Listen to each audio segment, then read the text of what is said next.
Da, da, da, da.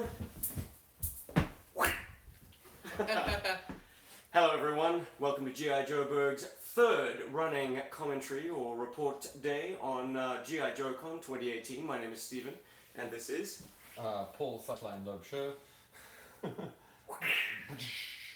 Paul, what's the story about this guy? Okay, so this guy is a hidden exclusive. Apparently he was the exclusive figure for last year. I was walking through the con, actually just taking it all in, and one of the guys from 3D Joe's called me aside and was like, "Hey Paul, how are you?" And I was like, "Oh hey cousin, what's happening?" And he's like, "Have you heard of this figure called Sightline before? It was the figure exclusive last year, and the whole thing is that they hid them all over the convention floor, so you had to find them." So I was like, "Oh, that's a really novel idea." Meanwhile, in the back of my head, I'm going, "Why are you telling me this?" So he's talking to me, and and he's doing this the whole time. So I'm like, so I see like a little baggie, and I grab it, and he's like, "Oh wow, you found one!" Bravo, bravo. So I now have a Sightline, a Joe I didn't actually know existed. Well, it is in memoriam of Gary Goggles, and it is a custom character, a representation of Gary. So a very cool piece of G.I. Joe history to commemorate a very larger than life personality that passed. Yeah, a guy who did, he had a massive contribution to the Joe community. So nice to have a little piece of you, Gary. Rest in peace, my brother. But that's a rather morose way to start this episode. We just came back from G.I. JoeCon 2018, the first day that we were exposed to the convention floor.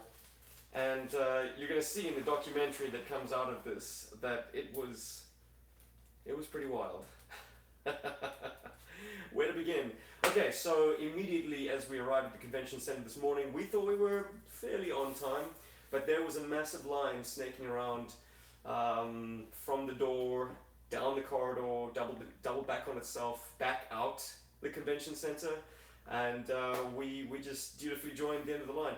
After, of course, bumping into HCC 788, who flagged us down, made conversation with us, yeah, hoodie, and then he was like, no cutsies, no cutsies. oh, that was great. Yeah. He's like, "Yeah, no cutsies. These people's ancestors fought, beat the Nazis." Yeah, there we go. Yeah, mess with them. So we heeded your wise words and were rewarded by taking up a place towards the end of the line by striking up a conversation with this great guy called Kit and his lovely girlfriend Amber. They're from Texas. Kit, if you're listening, shout outs to you, brother. We started chatting about, the usual Joe stuff, like favorite toy, favorite character, favorite action figure. He watched some of our stuff. He knows the channel, so it was very exciting to meet someone who's in the know and who appreciates what we do. And by the end of this line, we had become fast friends. And not only that, but he gifted G.I. Joeberg with that. Snake Eyes. Snake Eyes? Really? Snake Eyes with some paint applications. Now, if you're not familiar with this figure, are we in focus, Rob? Figure isn't, but... Oh dear. Yeah. Yeah, You're in focus. I'm in focus. Okay, so if you're not familiar with this guy, he is... No, it's in focus. Oh, wonderful. Your hand there. If you're not familiar with this guy, he is not Snake Eyes. He is the SAS sub-team of the Action Force's driver, called Stalker. The aircon has mysteriously decided to switch on. Oh dear. And switch off. So he's Snake Eyes version 1.5 plus some paint apps. Looks like Action Force were prepared to spring for paint apps that Hasbro was not, and I think it makes for a very attractive figure. In fact, when I first encountered this figure online, I was like, that's the Snake Eyes version 1.5 I want to have. Too bad it's so exclusive. But one kindly, perfect stranger later, and G.I. Joeberg has their own one, and I'm thrilled, because it is beautiful. I love this mold. It has a sort of mystique to it, which is very immediate. sort of comes down to, whenever anybody says put it out into the universe, it may find its way to you. It's funny. I don't know if this is direct proof of that happening, but hey. Maybe. Yeah, look, this is a great way to inherit this character and a great story to attach to it. So, Kit, I thank you so much, man. You set the greatest tone for what was a epic day. Something that you guys, that Steve didn't see when that all happened, is how Steve's face lit up. He was super excited. It's not a figure that I'd ever conceivably put on a wish list because it's just not a run-of-the-mill type of figure. I never expected to see that at JoeCon. Right, exactly, right? And the thing is, like, a little bit of behind the scenes. This whole trip has been really exciting, but it has come with its, own share of challenges and whatevers. So it was nice for something this cool to happen to this guy. Oh, boo! No, but like legitimately, I mean, Stephen, you have done a lot. The man drove for almost 18 hours straight to get us to JoeCon. For there to be a figure that he never thought he would ever get, at the end of that, without knowing that he was going to get that, completely by chance, with us being pushed to the back of the line. Pushed to the back of the line, you make it sound so No, we arrived late and we were punished for it. Pushed just sounded more dramatic. Rob, who's out there, buddy? Who can we respond to? Well, so far, Mizdup 1, he's joined us. What's up, Jetson? Range Viper 84, he likes that we had a resolution upgrade. Apparently we chose the right settings for the video tonight. Brad Withers, he said he has to say that I never enjoyed Con Talk, but I have to admit this feels special because it feels like we have gone on this journey with you guys. Yeah, Brad, well, I mean, every single one of you guys is part of this team called G.I. Joeberg. We might be the mouthpieces, but, mouthpieces. Did I say that funny? No, I've just... When you do the talking, you are the mouthpiece of an organization. Whatever. Anyways. Paul is broken. We're all a little bit broken. Thumbs are intact and hopefully crotch pieces as well, but we're a shattered mess otherwise. A chicken Parmesan sandwich asks, how long did it take us to get to JoeCon? Wow. The flight alone was fortunately a direct one. We didn't have to go via anything. The only direct flight from Johannesburg will take you to New York City. Hence the complication. We either had to fly domestically within the country, or just pick up a rental car and be able to tool around at our own leisure. Sure, driving is a bit of a drag, but we got to see Kokomo toys and take in parts of the country that otherwise we would have just flown over, and that would be that. So I was very happy to do something like 20 hours over 2 days, something like that. Yeah. So 15-hour flight, 20-hour drive, and here we are. I actually think if we, still alive, as the Portal song says. Anybody else, Rob, that needs addressing in the live? Let me see. Well, I answered, but Range Vipers wondered if we still have dollars left for more toys. I suppose I do, but I at this point, dollars are going more towards experiences for me. We're gonna hit the road tomorrow after JoeCon wrap.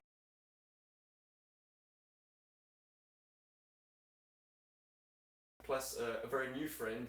Hello, Stephanie. To just enjoy their company. And this is a one-of-a-kind kind of meeting. Yeah. To G.I. Joeberg.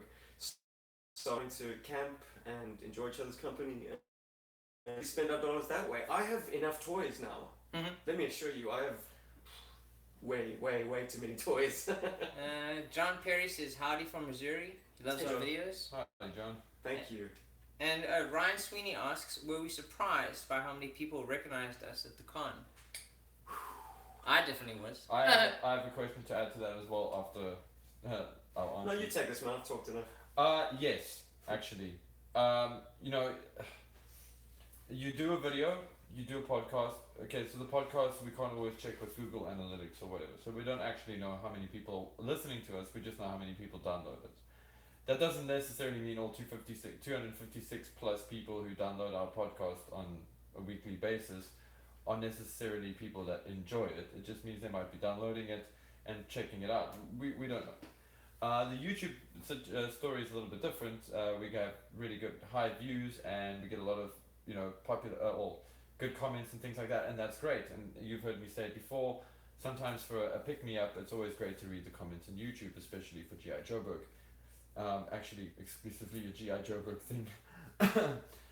But when you go to the convention floor, you're expecting, I'm expecting guys like Brian Lower to recognize us and be like, "Hey guys," and I'm kind of expecting who else, like guys that we've met online, Dan Szymanski, to be like, "Hey." What I'm not expecting is a whole bunch of people, just not like hordes of. We're not the Beatles, okay? But you're walking through and somebody goes, "Hey, Joburg." They could only be referring to one of us, and that is surprising. And somebody actually asked me today, have we gotten used to it? No, I certainly haven't. In fact, for me, every time somebody does recognize me, and this is not a bad thing, I get more and more unfamiliar with it. It's like, "You recognize me? What did I do? Hi." And we had a very cool group of a special group of fans that recognized us today. I think Steve wants to tell you guys about them. Well, there's a family that has 4 young boys.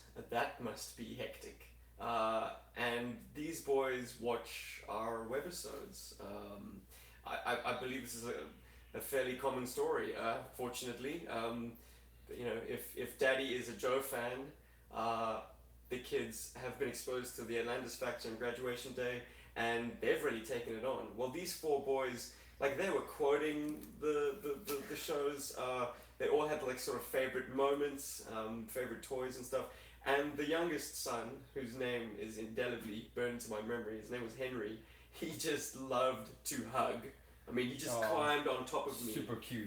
Multiple times. I mean, wonderful kids. I'd love to take some of them home with me. But customs would probably take them away. But I think that answers that question quite handsomely. It's such a thrill. And interestingly, like, some people are casual enough to not really know us by face or necessarily the name, but they've heard our voices. So I'm like rummaging through some parts bins and just randomly saying the odd comment, and they're like, where do I know you from? I recognize your voice. Interesting that. Television. I had a cool one for that as well, but and I think the guy was just being polite. He had heard me talking, and he like tapped me on the shoulder, and he's like, "Joburg," and I'm like, "Yeah." And he's like, "I'd recognize that smooth voice anywhere." Whoa. And I'm like, while he's talking about Steve. He obviously thought it was Steve. Because anybody who's had the misfortune of hearing me speak knows that I don't have a smooth voice. But after some EQing and some editing, you carry yourself pretty well. Yeah. Anyway, next, I think we've killed this question. Robbie, what else have we got, brother? Steve Kodowski Hey, Steve. says, "Hey." What's up, Steve? So I asked him how it's going with him, and he says he's good, but upset that he couldn't be there with us, and he hopes that we had a blast. And he really enjoyed graduation day. Thanks, buddy. Enjoyed making it. Let's talk a bit more about our experiences today. Yeah. The panels, how were those? Good question. Yeah, Rob, I'd like to I know want how you those to went jump onto the couch, my brother. Yeah, we can do that. Yeah. Let me get my notes. He's got notes. He made notes. Yeah, I was watching him. My word. Well, just a few. I want to add something just quickly to when those kids ran in. Yes. And it was really cool because that was the first time I got to walk into the convention floor today, or second time. I went outside for a cigarette, came back inside. Whoa, you're a smoker? That was actually pretty cool. Something that's been kind of cool is if I walk out of the convention floor, it's going to take me about 30 minutes, 40 minutes to get back in because people do see us and say hello. And then guys who have said hello to us before want to ask us stuff and talk to us. So you go outside, and I went outside for my breath of fresh air, okay?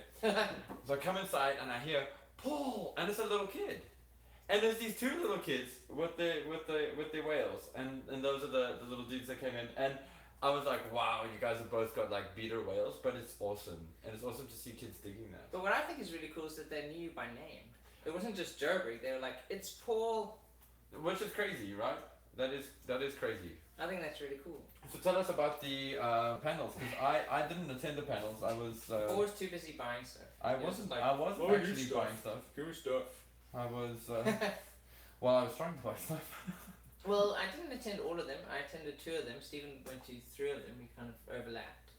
The first one we did was a really cool one about the commercials. How they kind of switched. They kind of went through the process. How they went from kind of like essentially Samba animation initially, and they kind of started introducing live action stuff. And then eventually how it ended up with them doing essentially a microfilm that made it like a serial thing. And they split it across different commercials, so like you had to watch each one to like watch the whole story. So you got to see a lot of like behind the scenes footage of the commercials, which was amazing. Kind of just seeing like how they made stuff back then. And apparently they filmed it all over 3 weeks. It was a lot of footage, so we didn't get to see everything. I think we've got to like episode 4 or 5. But no, it's incredible. They kind of reproduced the vehicles, the designs, they kind of like life-size things. Kind of like what we're doing, but on like a larger scale. Because even they had the air commanders attacking each other, so they got this guy on a rig, and then like a big background behind him, and they're like kind of like flying him through the sky. And then they had the helicopters. What are they called? Dragonflies? No, the little spinning ones. Oh, the battlecopters. Yes, they had those, but they had those set up. They're like flying them, and like the battlecopter spin. Like human-sized. Human-sized ones. Like I was just My saying. word, that's insane.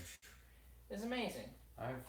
But I mean, apparently, for anyone who's missed any of the panels, they did say that they will be putting it all up on YouTube later.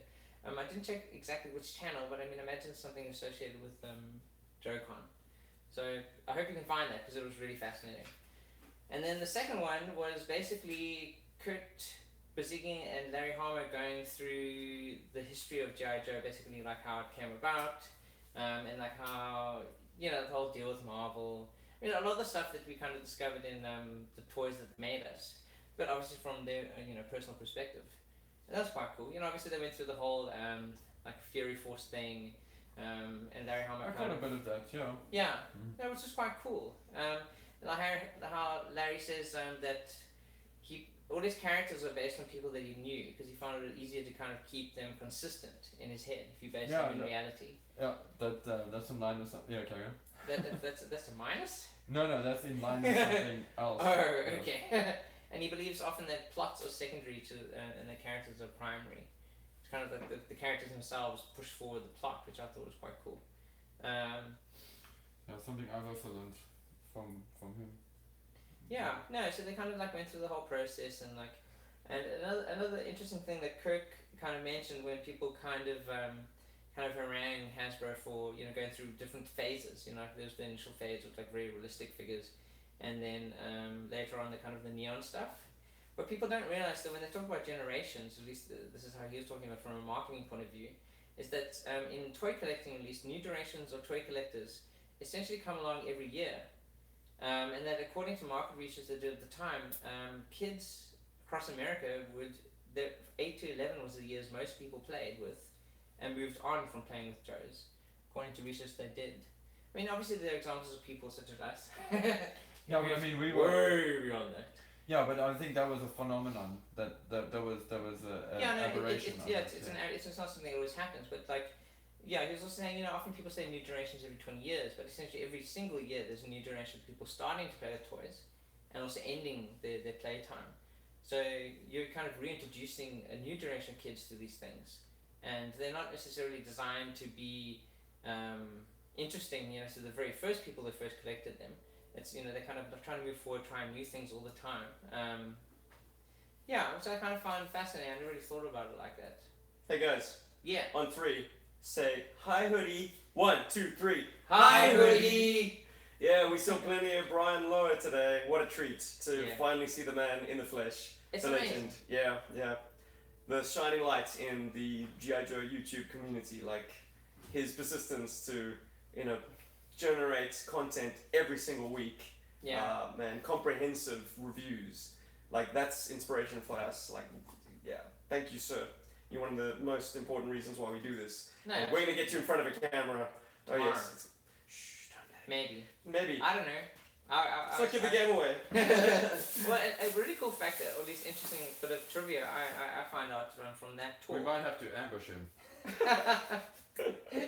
from that talk with Kirk and Larry, was that originally the Cobra Commander, the mail-away Cobra Commander, he wasn't actually going to be a mail-away figure, because they introduced these flag points into the figure backs, all the packaging, but apparently they completely forgot about them, and they're like, oh, oops, what are we going to do with these now? And they're essentially coming out in a future line, and they turned that Cobra Commander into a mail-away figure. Oh, that makes sense though. Yeah. Because there's all kinds of stuff in there. There's a file card, there's art. Yeah, so you kind of, he's already. And also, like, that figure was exceptionally popular. Within the first year, apparently over 150,000 of them were redeemed. People were able to get them. And then in the 4 years that he was available to order overall, almost half a million went out. Awesome. Isn't that crazy? Which begs the question, Why why don't we is he have so rare? Is he really? Is he I didn't see him on the floor for less than $50. Well, look, then there's also a guy who got one with very minty Cobra symbol. We're talking about Cobra Commander, yeah? Yeah, that Cobra Commander mail-away. Looking very fresh, no yellowing or discoloration on the plastic. He said he got it for $12. Wow. Yeah, raise your eyebrows at me, Paul, but it happened, happened, man. No, I'm not raising your eyebrows at Deals you. are there to be made. I'm like, this alchemy. What is this? what sorcery is this? Oh. Cool. Well, one last thing from that one, which I thought was quite cool. There was a Q&A at the end, and someone asked, it kind of still affects him, I think, to this day, that when the Saw Viper kills all those Joes, and he was wondering, why did they do that? Like, why did they do that? Obviously, the practical reason of, new waves of figures. But Larry said that he was doing a military comic for kids, and he wanted to be able to represent the reality of combat as accurately as he possibly could. And he never watched the cartoon, but all he knew about it was that no one died in it. Parachute. And he felt that parachutes and everything, and he felt that didn't actually represent the reality of combat, and so he wanted it to be as real as possible, even for children, so they kind of like get this idea of what's really out there, and I thought that was quite interesting. Jeff Phillips, Kill you down. do Americans think that we are Australians? No, they think we're from Seattle. That came up, strangely, but for some reason, at an event like this, I think people know us as us. Yeah. Well, the people that recognize us. I mean, Yeah. otherwise they don't really bother to ask, so... Though, funny you should mention Australia, that was always the first guess that I always received when I was in the States previously to this trip. This is typically the progression. It was, hey man, where are you from? Australia? No. New Zealand? No. England? Germany? Germany? No. Seattle? Perhaps if I spoke with a more like thick South African accent, then maybe people would think that I'm from Germany. But actually, I speak with a very, very thin South African accent. Don't you think? No, I even told people today that this one guy thought we were from Seattle, and he was like, no, you don't sound American at all. the one Uber lady though asked if we were from Germany. Yeah. I don't know if you heard that. Yeah, she was a linguist actually, and she thought we were German. She got her hopes up that she could scratch and. Well, it's get a language out there, so that's kind of cool. Yeah, so those are my two panel experiences, and the rest of the day basically I hardly made it into the convention center. I was there for like 5 minutes, and then panels, and then we kind of got about to go back in. And I was like, Paul, let me go get some fresh air with you. And then we kind of run into someone and end up having a really cool long conversation with someone. And it happened a couple of times, and then it's 3 o'clock. Yeah, exactly right. That's what happened to me as well. So. But I still got something. I got special missions number 23, which I mean, you know why. Why don't you tell us why, Rob? Just in case anyone doesn't have an instant recollection of. In fact, give us a sneak peek. Better than telling us. Alright, it's on the table. Sorry, I wasn't not on the table, it's on the bed. I wasn't prepared. Okay, hi. I'll be here to entertain you for the few seconds that they're going to go and fetch the. Oh no. Yeah. Time for So- your sneak peek. Yeah, that has nothing to do with this. But yeah, because of Scoop, I know it's not it's funny. the issue that introduces him. And we discussed this on the episode, on an episode when we were talking about special missions. And just how like tech talk, like technical talk heavy this comic is. And I thought that was really cool. And yeah, I mean he's a bit of a pussy in this, but You mean he's a bit of a wimp? well, he's not like he's really green, like he has no idea what's going on, and everyone else has to show him, what's what. And I thought that was really cool. And we own the graphic novels, but I've never owned the issue. So I managed to rifle through one of the comic guys selling comics there. And I was like, how much for this? And the lady said, oh, I don't know. And she took it to, I assume my husband or Is that what son. she sounded like? Carry on. No, she sounded like something else. She sounded American. But anyway, so I got it for $2. So I thought it was quite cool. Amazing. Yeah, look at Happy that. times. Ooh, Mezzed Up One wants to know any sideshow pickups. Paul, come on. I did. That was Yes, actually sir. I made a beeline Yes, for the sir. store that sold sideshow stuff because I immediately saw it. Walked right up to the distro. It was the sideshow exclusive version for $215. I Cheap. couldn't listen. That's cheap. If I was getting like $300 or $400 every month or whatever, cool, yeah. And in dollars, yeah, no problem. $215 for distro, cool. Yeah. But that $215 actually went elsewhere. It was distributed amongst many other plastic interests. Well, it's cool. I mean, Today. instead of buying like one big plastic thing, you kind of split into pieces. The multiple pieces, yeah. So it's a bit of a bummer. I would have really liked to have walked out of that con with a sideshow distro. The other challenge I have is also getting it Signed. back. Oh. Yeah, it's getting it back because a lot of those sideshow figures have tons of metal parts, and then I can imagine it being Yeah, gone you through go through those and customs then and stuff, and you you have to unpack stuff. But that's not actually the issue. I would jump over that hurdle if I could afford it. So no, sadly, no sideshow purchases. However, there were lots of sideshow Joes to get. The only one I didn't see was the Baroness. I didn't see Baroness, and I didn't see the second Snake Eyes, and I didn't see Falcon. Falcon or Rock and Roll, but there was a Zartan Yeah, I there. didn't see any. Yeah. There was the first release Snake Eyes and the first release Storm Shadow. The first release Snake Eyes is actually a really cool sideshow figure. Not so much for how he's done, but more for his gear. He comes with that Falcon or Falchion, which has got the Falcon head on it, which is great because that's the only time they've produced that weapon in the 1/6 scale. Then I know it anyway. No, obviously. What do you know? Yeah, what do I know? Stuff. Things. Steve Johnson said it was nice meeting us all today. Yeah. Steve, nice to meet you, man. And anyone. Oh, let me stop being a omniscient. Checking porn on your phone during the live stream, Steve. Yes, thank you, Hoodie. You called it. How did you know? Takes one to know one, right? You're here without your wife this time, I see. Anyways, Steve and everyone who took the time to say hi, thank you. It made us feel like rock stars, even though we're just three scummy in the third world. HCC got a bottle of bourbon from someone. Nice. So thank you. That is fantastic. Why didn't Feeling you the give love. us booze? Because they thought that maybe I Right got choice. arrested last night. Oh no. Did you guys. read that? Did you see that? I posted an Instagram post, Steve and Bot Simon, sorry Bot, were messing with G.I. Joes in spilled ice on the side of the road in central Chattanooga, which is awesome, by the way. It's the G.I. Joe book way. So I just posted it on Instagram with 3 guesses what we got up to last night, and I think it was Judson that sort of mentioned on Facebook. He's like, let me guess, Paul got arrested and you had to bail him out of jail. I cannot confirm or deny this, but I think that's why nobody gives us alcohol. By the way, it's been great. Everybody asks me for my ID whenever I buy booze, and that goes for these 2 young-looking gentlemen. So that's crazy.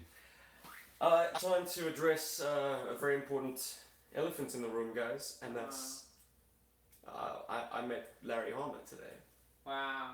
as did Paul. Yeah, I didn't. I was too busy interacting. I was too freaked out for a long time. You know, it's a weird thing meeting a guy you idolize, or as close to idolize as anything. I mean, like, I try and play it off and play it cool, but like, I really do have an emotional response to seeing this man in flesh. I cannot tell you how much more of his words I've read than any other author in existence.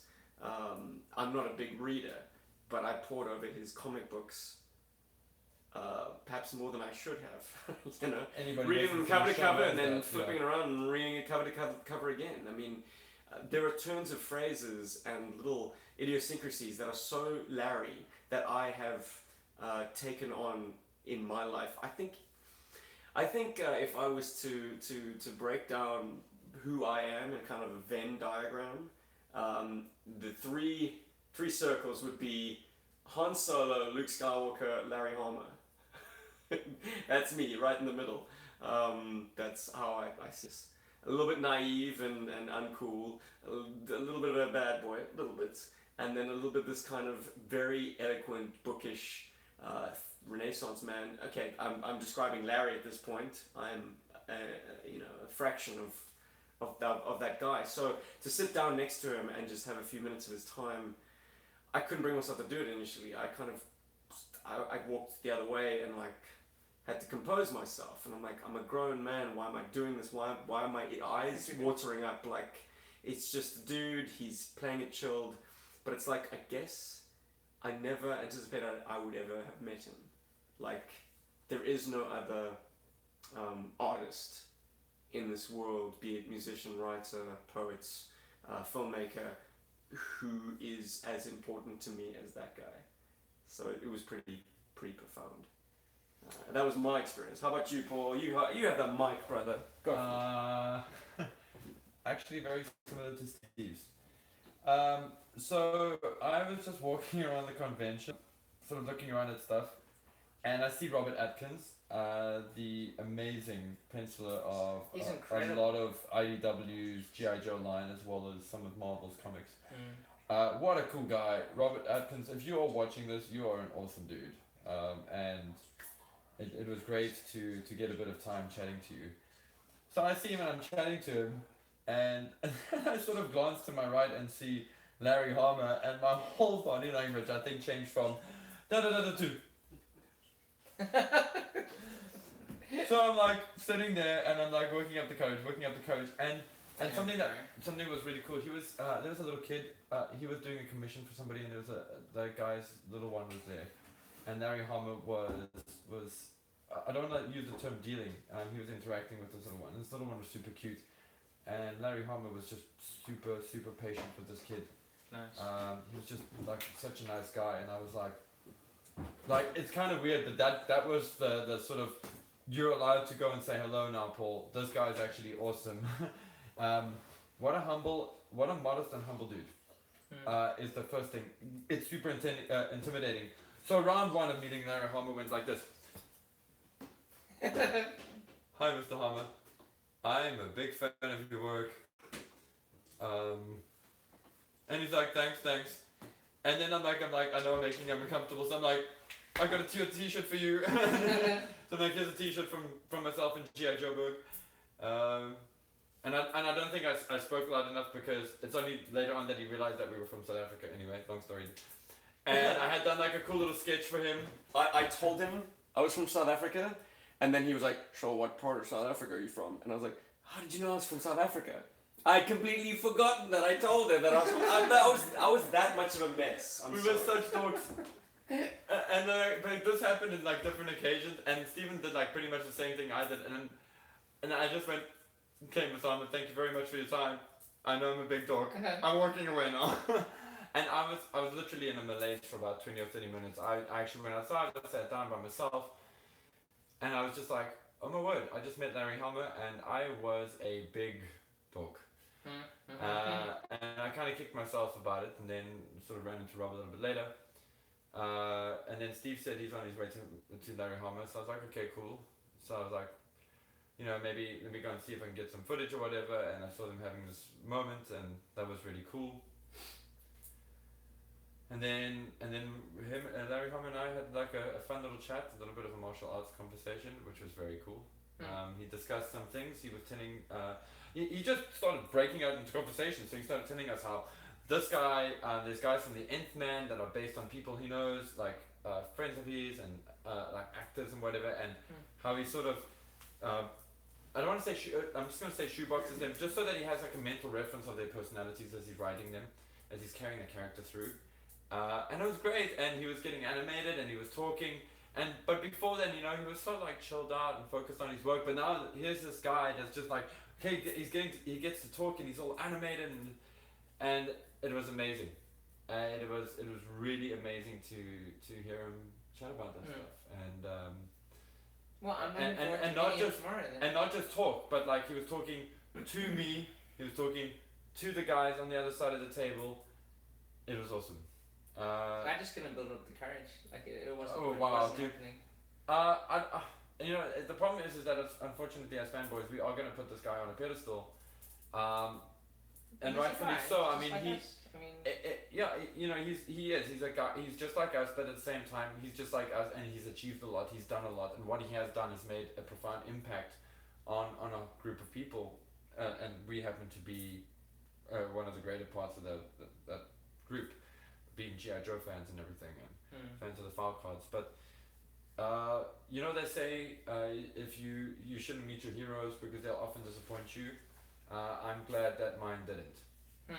I'm glad that Larry Hama was everything that I thought he was, based on how he writes and on interviews and things like that I've read about him and whatever. So, modest guy, humble, fun, actually very inviting, very straightforward, very honest, like a no BS kind of human being. It was great. It was great meeting him, and I'm gonna have that moment for the rest of my life. And yeah. and yeah, so that was cool. well, pictures with me. Range Viper 84 is wondering if you got to do any interviews today because he enjoyed your previous chats. Nice segue, brother. I try. Yeah, let's break one off for the play.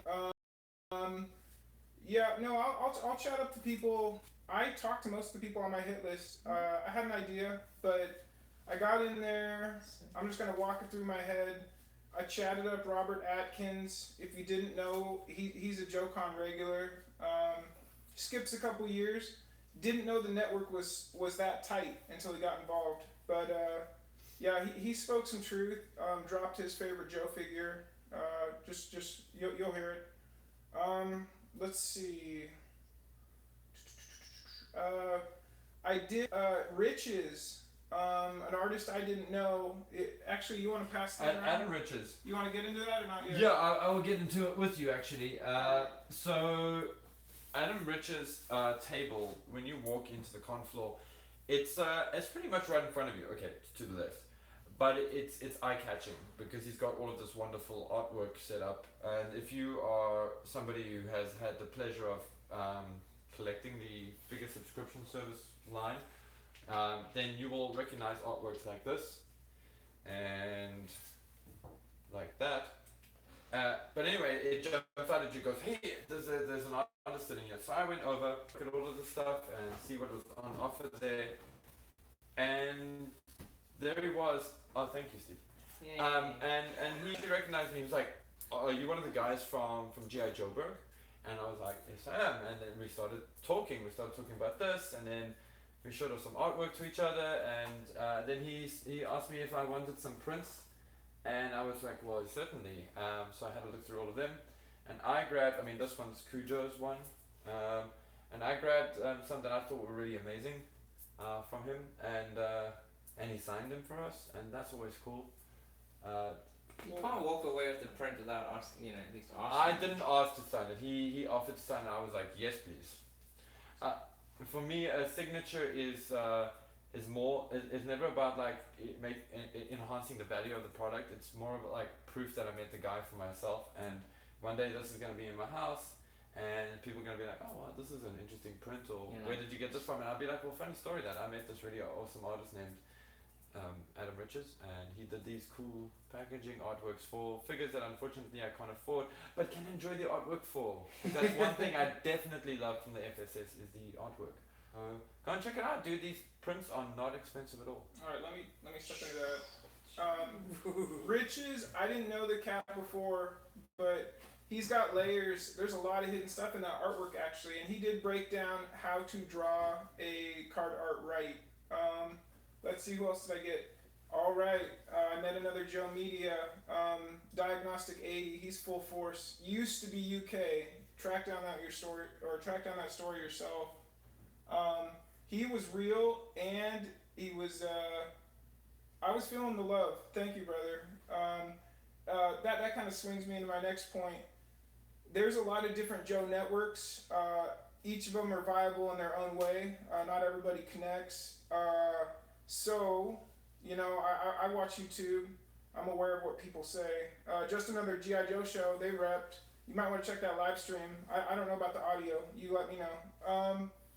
Let's see. One of the people I've enjoyed in the Joe community for quite some time. Just easy wit, good times. That's Fred Myers? Meyer, I think. All right. Well, I would always say mayor, but we're from another part of the world. Touche. No, I didn't know how he'd be because you know he's kind of not old guard, but he's legacy. If you want a Star Wars analogy, but no, he was completely friendly. Had great energy. Thank you for that, man. That's I needed that.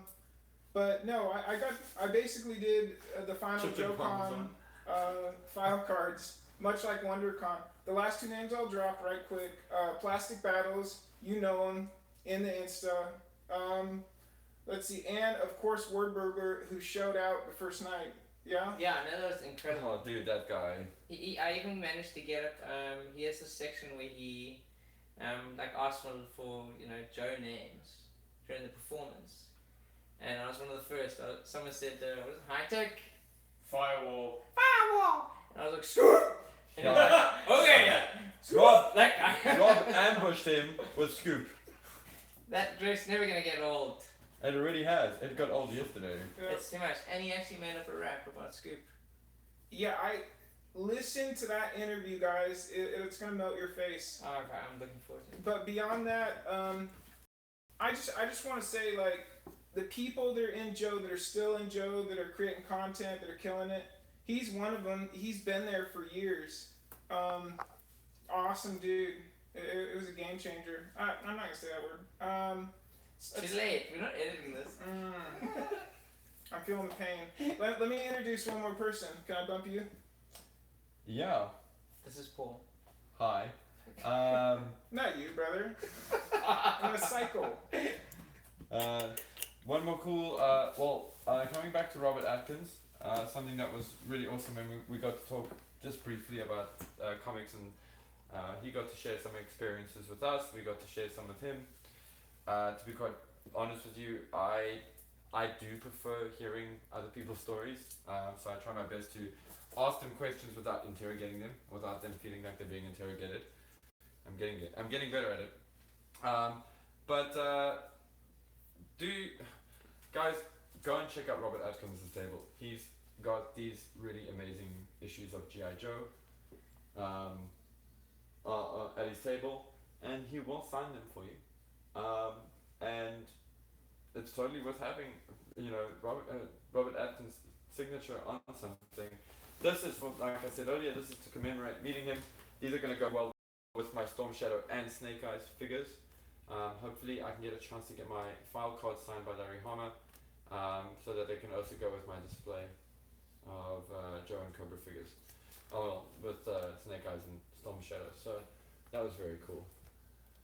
So in case you guys are wondering, a very cool laid back guy. I wish I had enough money to buy one of his original pages, or to even get a commission from him, but it's well worth it. I've seen some of them. They're very cool. Otherwise, Rob, what's happening in the comments, man? There's a lot of stuff happening. Chris Brewer came in a bit late. He missed out some of the early stuff. He didn't miss some of the jokes. Chicken parmesan sandwich mentioned that he took a leak at the urinal right near Larry Harmer Once. 2 years ago, and he caught me taking a peek. He went on to say he's just joking about the peek. He took a long look. Monday in 05 apparently met Tony Danza in 1992. He was disappointed, but luckily he wasn't his hero. Oh, well. So that's good. Was he the people boss? wonder why he never smiled. Did he also take a But I told them it's like the sun coming up from Sneak behind peek. clouds. It's a wonderful experience when it happens. I like that. Cool. Alright, and also Chicken Parmesan suggests we try and find, maybe tonight, being our last night here in Chattanooga, Tennessee Sippin' Whiskey. I don't know if someone can recommend.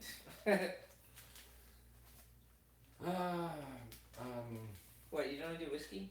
I haven't got a problem with whiskey. Okay. I may have to take my sketchbook if we go there. Yeah, But, no, for sure. I have no I problem mean, with whiskey. does whiskey make you more creative? You know what? It can make me the most creative person in the world if I can't hold my pencil properly and draw a decent line. Well, then it's more impressionistic than realistic. That's kind of cool. Really. Monday No 5 said he heard Stephen King's son doesn't do JoeCons because people chuck crystal balls at him. What? Oh. Does that one not go over very well with you guys? Come on. I wouldn't know what Stephen King's son looked like if he mugged me and took my wallet. Moving along. And thank you, Hooded Cobra Commander Brian. I mean, he said he's seriously thrilled that we're having the experience we wanted, and he wants us to enjoy our experience. It's once in a lifetime. That was actually, by the way, HCC, that was really slick of you, dude. When you introduced, when I got there, he sort of reintroduced Stephen and myself to Larry Harmer, going, "These are guys are from G.I. Joeberg. They came all the way from South Africa to see you." And Larry Harmer's response to that was pretty cool. He was like, "Oh yeah, that's pretty cool," and then he carried on drawing. But the man's focused, so like it's just like I thought that was interesting. Who were you talking about right before Larry? Who was it? Stephen King's son? No. That's Robert gone. Atkins That's gone. and Rich. Another cool cat that I just want to mention is Chris from Full Force podcast. That happened already, brother. Yeah, well, I want to mention him again. That dude's he's been a very cool cat this whole weekend. He's always been checking in every time he sees me. He checks in to make sure everything's cool, and has been giving me con tips on like where to check out certain toys. And another shout out I want to give out is Bart Simon, dude. He's the best. I mean, He was we helping. weren't able to go home for lunch, and he actually hooked me up with a little candy bar, so that was cool. that kept me going for the rest of the day. It also provided content for G.I. Joeberg tries. Yes, no, exactly. So, look out for those videos. Wait, are you putting those up like straight away, or are you holding those? I'm holding them for the documentary. Okay, cool. Another thing that's worth mentioning, and I would like to sort of cover it a little bit better tomorrow, because I don't want to get too much stuff out today, is the custom section where all the custom figures are. And then, because there's some really, really cool stuff, but on the subject of customs, we got to see some prototypes today. There is a stand there on the JoeCon floor with all of these prototypes. I think they're 2-ups. Ooh. Wow. I don't think I saw those. Guys, I finally figured out why Lift Ticket has that crazy expression in his action figure. The 2-up. What are you doing? Nothing. The I'm just creating a visual reference for Lift Ticket's face. That is probably completely incorrect. Carry on talking. Go for it. so he's got like this goofy side face, but if you see the blown up sculptor's version of that, what they call the 2-up, because it's twice the size, it makes perfect sense. He's like doing this, one eye half closed, the mouth in like a kind of a snarl, because he's like he's dusting off from a really hairy LZ, like taking fire, like that's what it's supposed to be, and it just didn't translate into the 3 3/4 inch Lift Ticket. So that was mind blowing.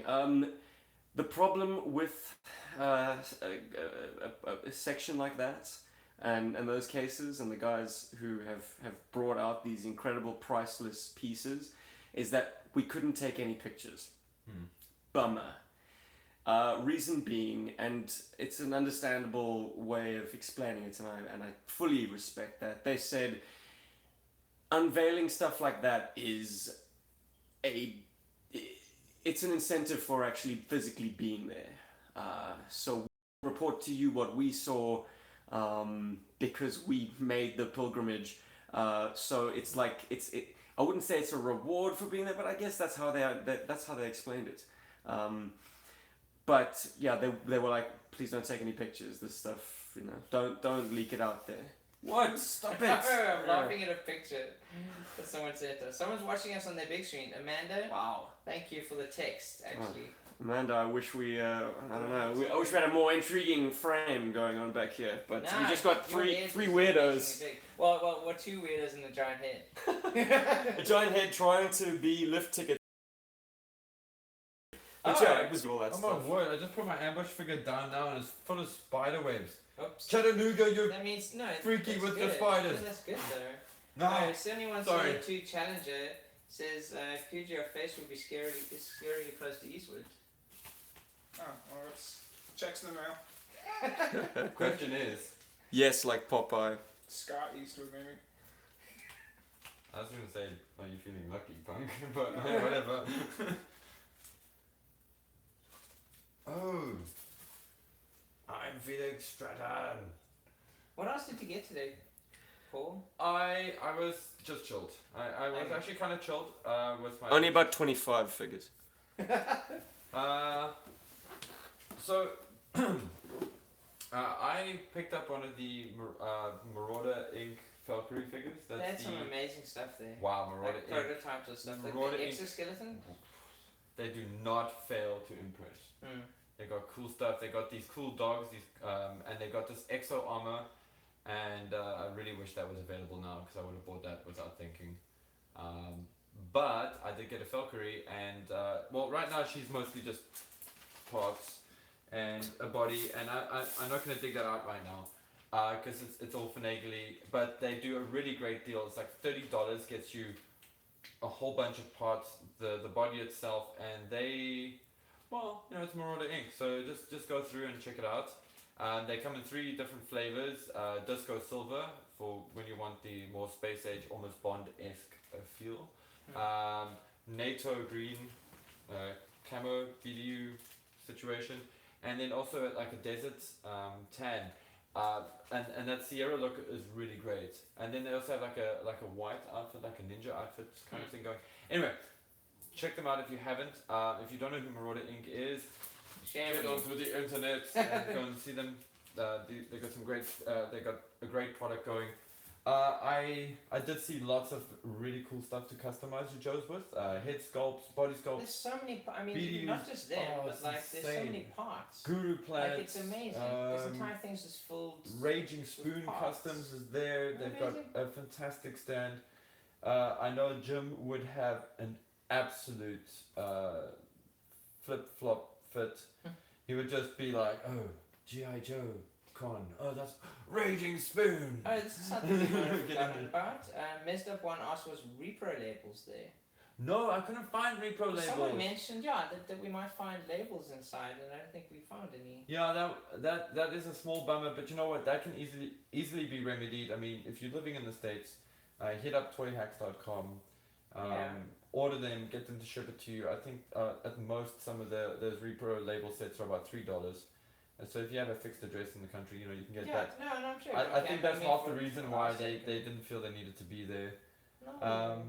And then and remember I was talking about I mentioned in the car, and I've asked a few of the sort of attendees, like guys, are there things other than G.I. Joe at the con?